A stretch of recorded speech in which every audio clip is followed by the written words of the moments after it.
Kada ljudi žele nešto da dobiju, to im je prioritet i ako se trude oko toga.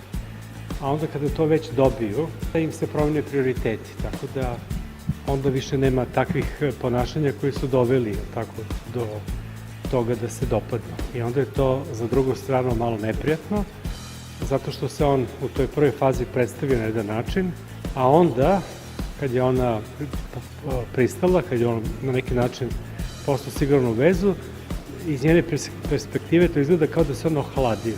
Tako da ono što je rešenje da se izađe iz ovoga, to je da oni otvoreno porazgovaraju i da se napravi veza koja je dovoljno udobna i za njega i za nju. Ja pravim tu poređenje sa snimanjem filma.